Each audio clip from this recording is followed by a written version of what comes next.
Alright guys, how's it going? Welcome back. Today we're going to see if we can buy a decent Range Rover for just a couple of grand.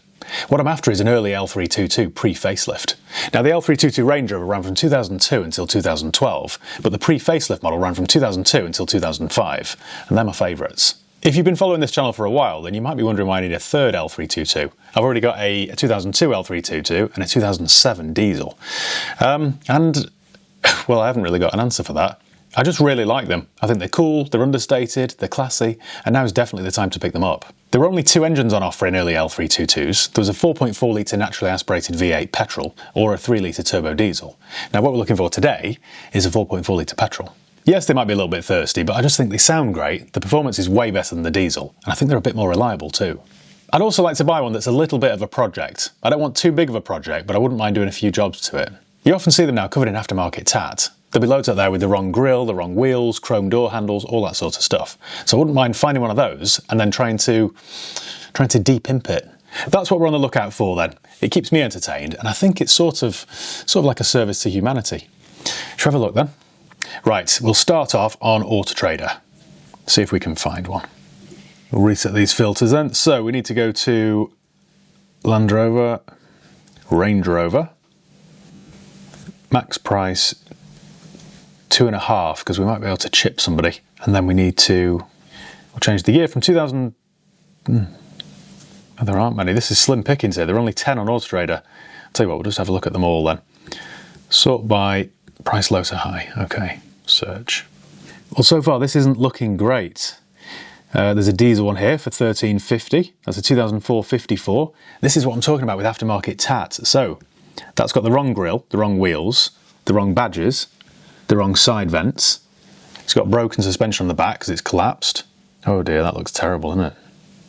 Terrible privacy glass, cloudy rear lights. That looks like a complete, oh dear. It's like it's wheelie in that. Right, I think we'll, I like a bit of a project, but I'm not mad. Okay, next one then is a 2004 done 189 for $18.75. Miles are quite high, aren't they? There's another one here, done 163. There are no petrols though. They're all diesel. There are a few P38s. I do need to get a P38 on the channel. Let's have a look at this one then. So this is, I quite like the colour, quite like that blue. Looks pretty good. It's only an HSE, not a Vogue. Now the Vogue was the top spec and the HSE sort of sat below that. So this thing won't have sat nav. Not that that's important, to be honest. Won't have a heated steering wheel. That looks very rough. Look at the state of the seats. I mean, I know it's only £1,800, but still, I think we can do better than that, really. Right, well, I've exhausted Autotrader. That's disappointing, isn't it? Let's have a quick look at this one. That looks all right, actually. I wanted a pre-facelift, though. I just think they look better. The lines are cleaner. Right, let's have a look on eBay. Again, we'll set the max price to 2.5. And then we can pick different model years. So we'll look for 02, 04, 03, 05. Right, let's have a look.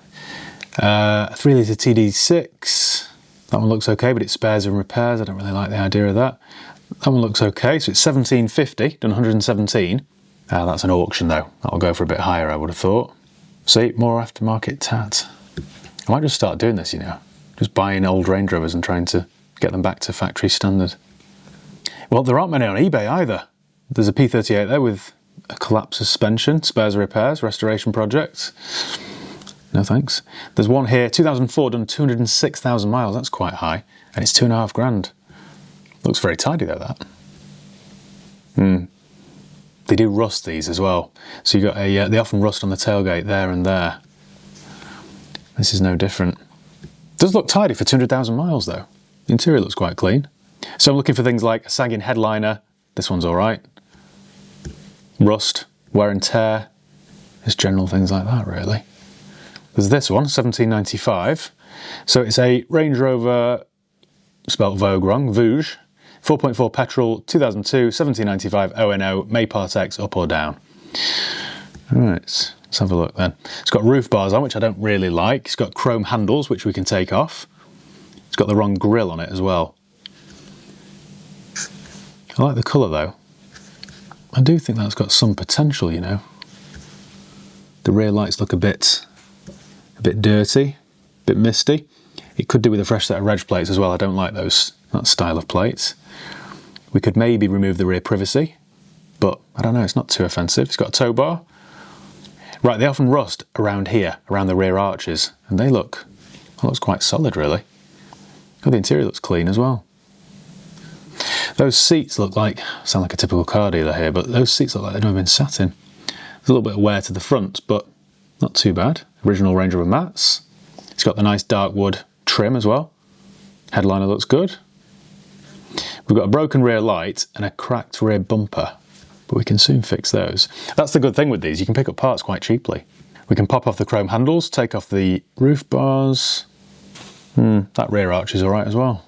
That looks okay, you know. Let's read the description then. So, Range Rover Vogue, 4.4 V8 petrol, automatic, 2002, drives super and pulls really well. Got a few typical Range Rover issues. Bits of trim worn, inactive suspension but does not affect the drive. Expensive tow bar, roof bars fitted, MOT July, cheaper tax bracket, that's right, $17.95. Delivery can be arranged. And that is, whereabouts in the country is this? Oh, Frome, okay. Well, I think that's the best one I've seen so far. This is what I'm saying about a project. I could soon smarten that up. I've just noticed as well, that side repeater there is cracked.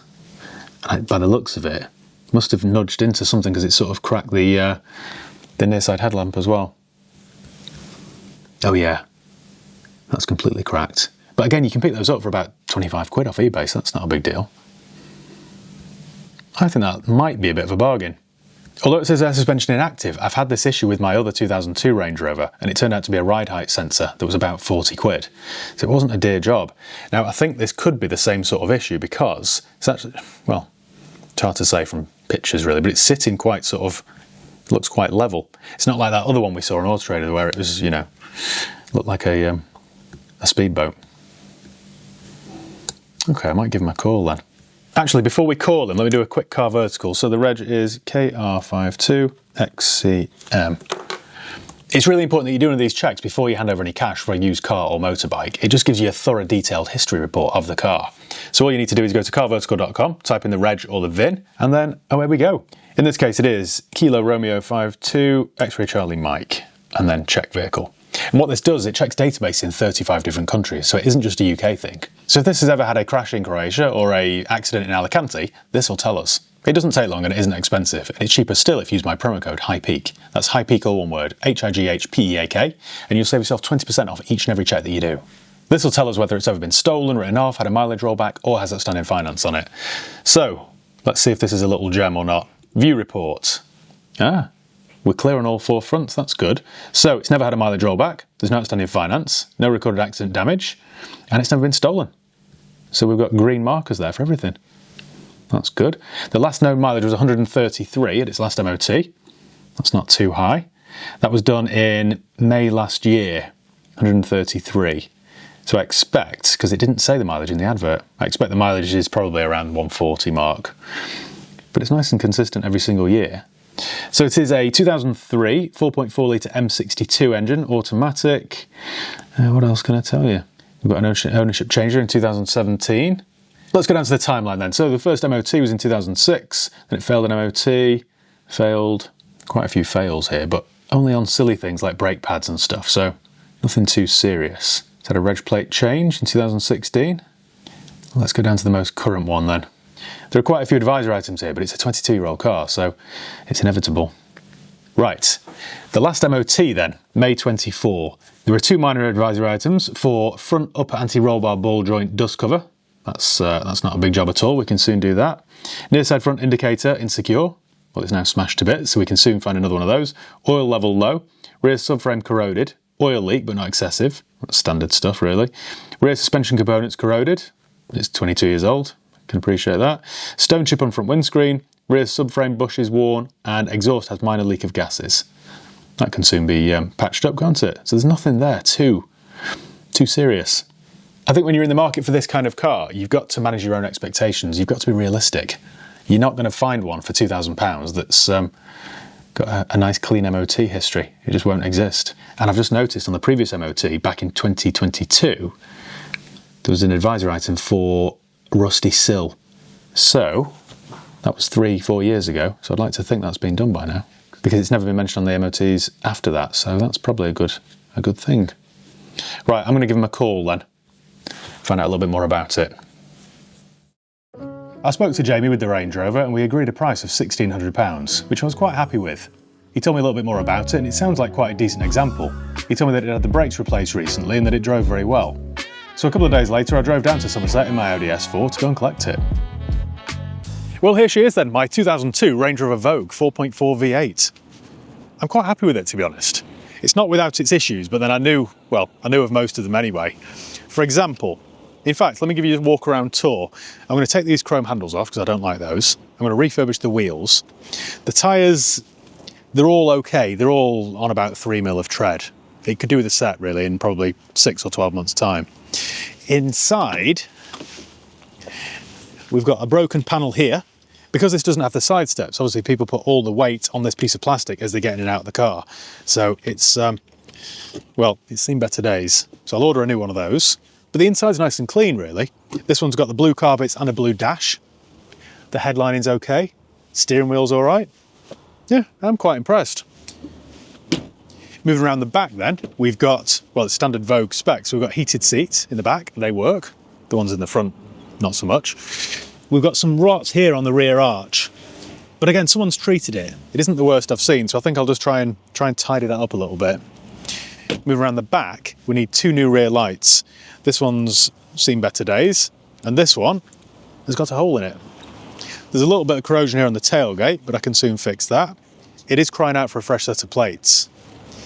I don't know whether to try and take off the rear privacy glass. Not a big fan of privacy glass, to be honest. I need to try and work out whether this is the film or a factory finish. If it's film, we could remove it. I think it is film, actually. Could get my heat gun on that then and remove it. I always think it looks nice and clean without it. Could do with 2 new boot struts as well because they're not doing the job properly. There's a little bit of damage here to the rear bumper. There's a crack there.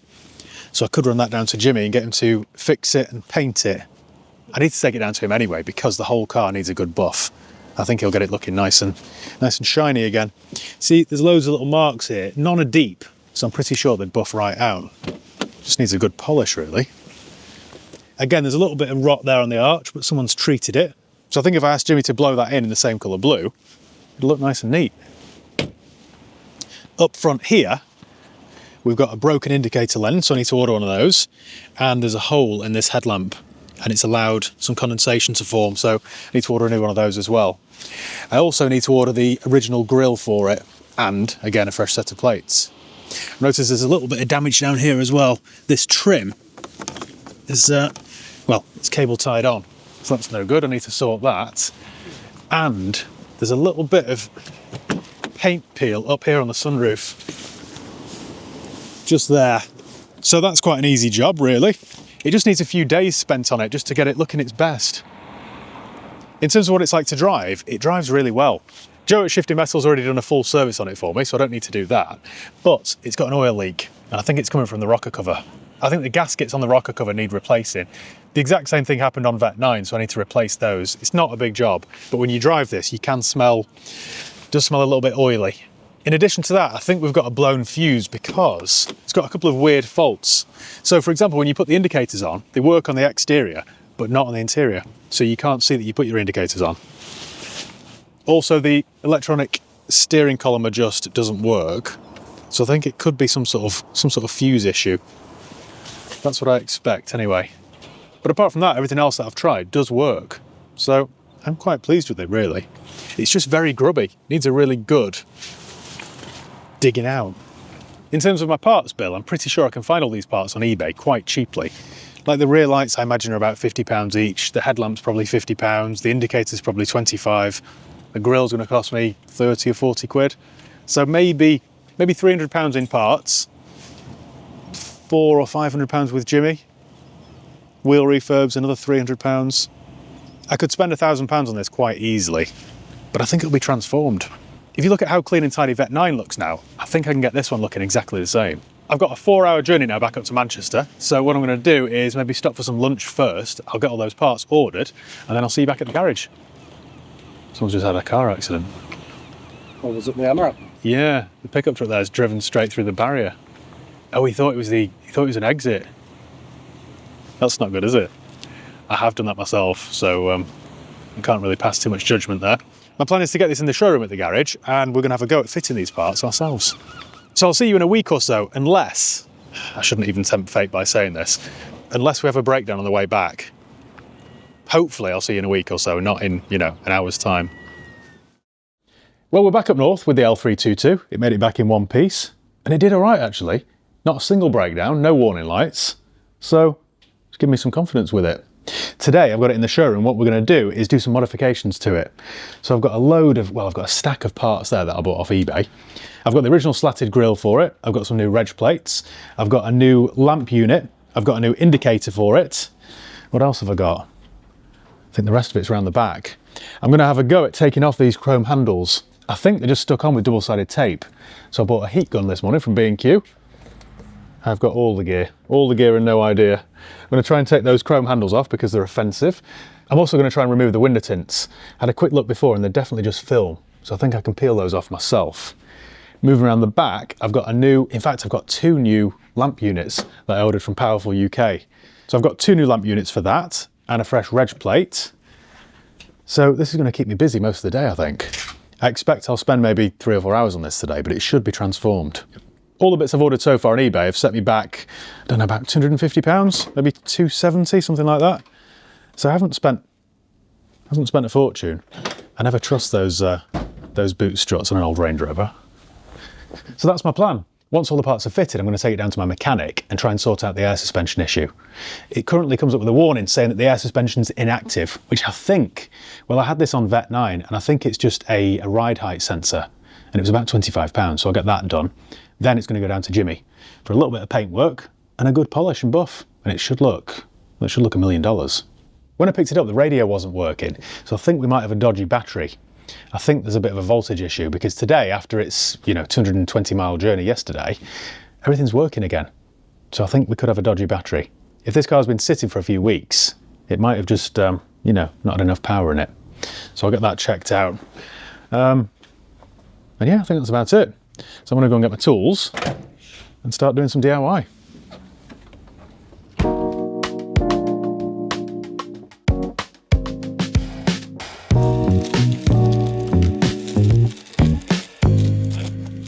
So here's the original grille, which will look tons better. I hate that mock supercharged grille. I think this was about 30 quid, but that's going to make it look nice and original. That's going to look so much better. This is just a case of undoing those bolts. In fact, that one's missing. I think we need some new bonnet struts as well. Never-ending parts list on an old Range Rover. For now, I think we'll just use a broom. There we go. It'd help if we had the right tools, really, wouldn't it?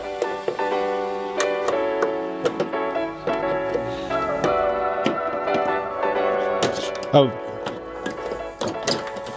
there we go.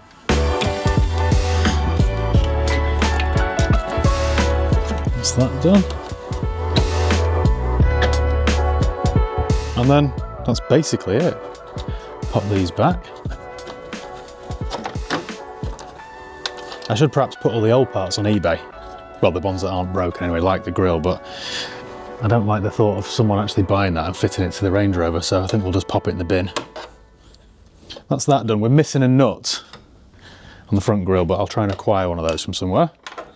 The grille's done. I think next up we're going to do the reg plates. This is a nice straightforward job. Who thought that that font was nice? It's hideous, isn't it?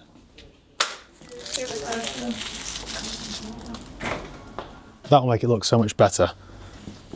Let me look at that straight away. Tons better. So first then we're going to go in with some self-tappers.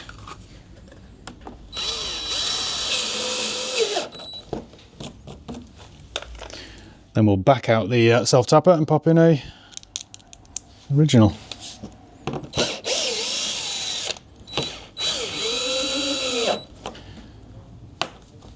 You're impressed, aren't you? I can tell. Try and get them somewhat level, otherwise it looks like it's been done by Evans Holshaw.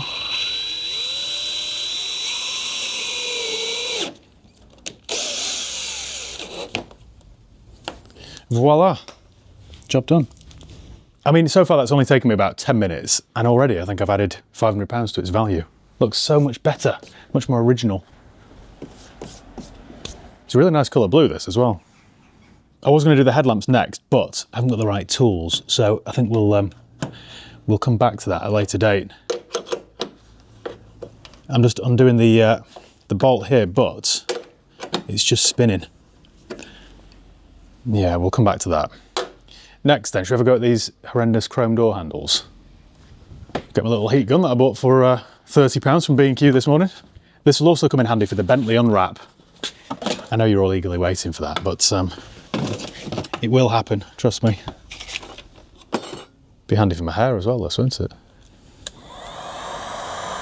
Now, I don't know, you see, with this. I was just going to try and apply some heat to it. I think I'm going to need a screwdriver or something just to sort of prise it off. Let me do that, actually. So we'll try and apply some heat and just sort of tease it off, I think. I'm fully aware these handles will need repainting afterwards, but that's no problem. Oh, there we go, look at this. I hate this sort of tat.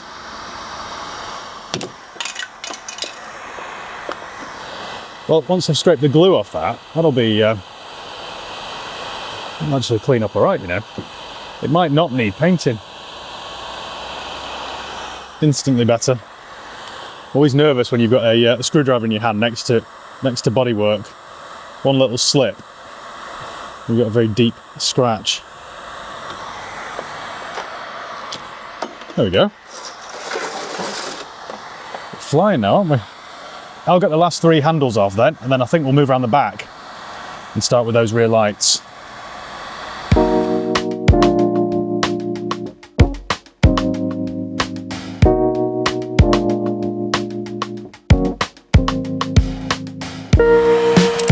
Last one done.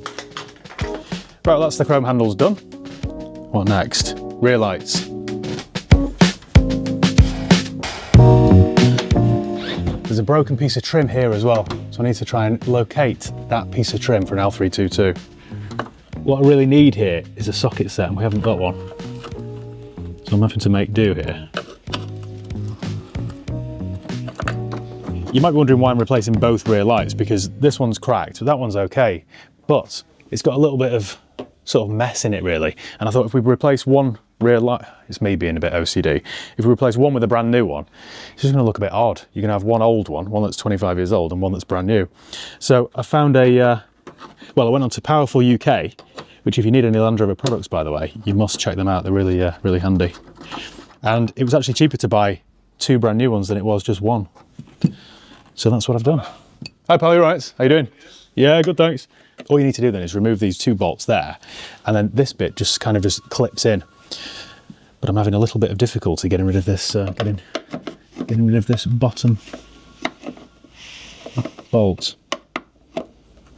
What I desperately don't want to do is grind the head off it, because then we're in a bit of a sticky wicket. 5 minutes later. Do you remember 5 minutes ago I said once we got the bolts out it'd be really easy? Oh, that was bull. Ow! Why won't it? Ow. This isn't how you do it, by the way. Just in case you're wondering. I'll tell you what, let me unwrap the new lights. So these are the new lights from Powerful UK.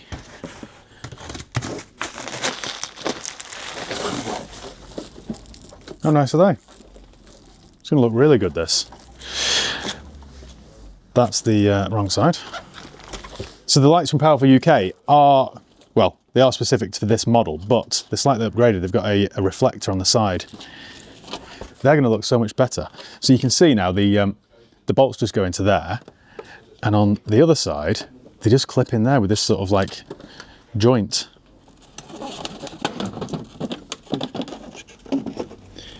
All you got to do then is clip in these two clips to get the bulb holder out, and we are away. Look at this. We'll just take off these two. There we go, right. One old broken lamp unit. New one then. All we have to do then is reverse the steps. So, what we're going to do now then, before we put this back together, is just test the bulbs. Top tip. Indicators, D? Yep. Brake? Yep. Yep. Side lights? All the bulbs are working, so we can put this back together. I'll repeat this on the other side then, and I'll show you the finished results.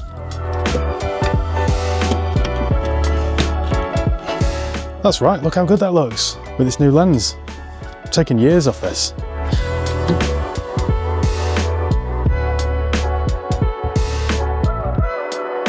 Well, that's the back done for now. I'm going to order 2 new boot struts for it. This needs painting, but I think you'll agree with the new plates and the new lights, it looks a whole lot better. Looks much more, well, more genuine really. I think by the time this has had a little bit of bodywork, it's going to look really good. I've ordered a tow bar cover for it. I'm going to keep that on. It's a decent, solid tow bar, so that might be quite handy, really. I've just noticed I need to order a new upper stop lamp. That one's got a chunk missing out of it, and it doesn't look like it works. Next up, I'm going to try and remove the awful window tints. I haven't done this job for years, so wish me luck. What I've done then here, only because I've seen other people do this, is lower the window so we can just see the top of it. You can just see the very top of the film. I'm going to get my heat gun here, apply a bit of heat, and hope for the best.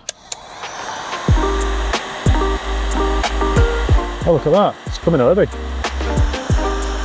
We've got a full car to de-wrap here at Steve, haven't we? Right, this is the problem. When it starts to get brittle, that's when you've got an issue. I don't know, it's difficult to do this, you know, because it's really hot, obviously. Sort of getting on board with it now, really.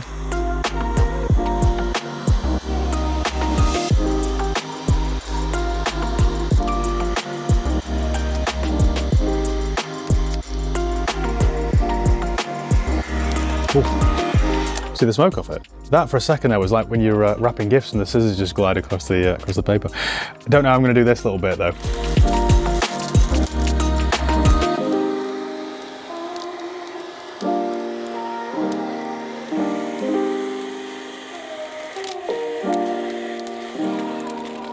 Well, that's weirdly satisfying actually. Quite impressed with myself. Right, we're going to have a bit of difficulty with this little panel here because I can't see a natural point to start it. I have to just apply some heat and start digging. Like this. You see all the adhesive on it there? This is what I was dreading. I've peeled off the top layer of film, but all the adhesive is still there.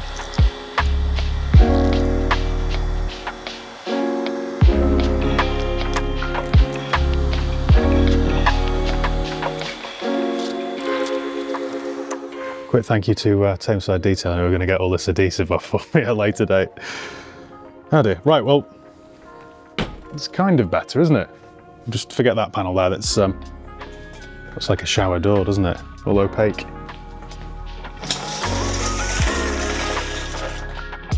Well, Steve went back to the office to edit some videos and left me in my own little world stripping the window tints. Let's see if we can complete this job without me cutting off my finger or burning my hand on the heat gun. As you can see then, eventually I got all the window tint off. It was quite a straightforward job actually. It was quite, yeah, quite therapeutic in a way. And it looks tons better without the dark glass. It just looks nice and honest.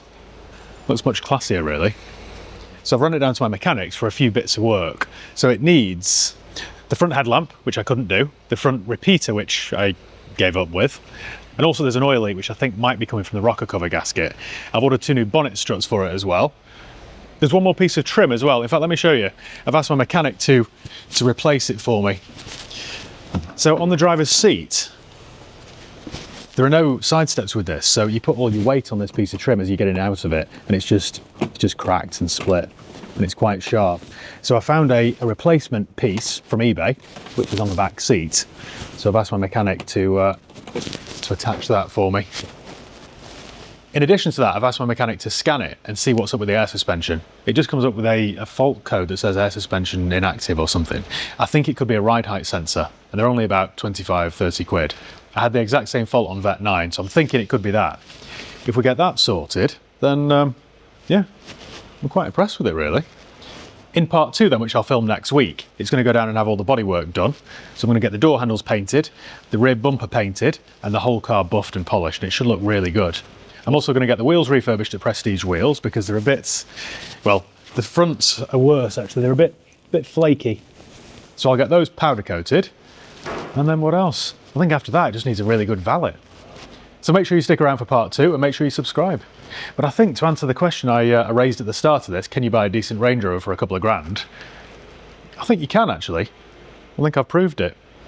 So yeah, thank you once again for watching. Make sure you give the video a thumbs up if you enjoyed it. Make sure you subscribe if you haven't done already. You can follow me on Facebook, Instagram, Twitter and TikTok. I'll leave the links below. And yeah, cheers guys. I'll see you in part 2.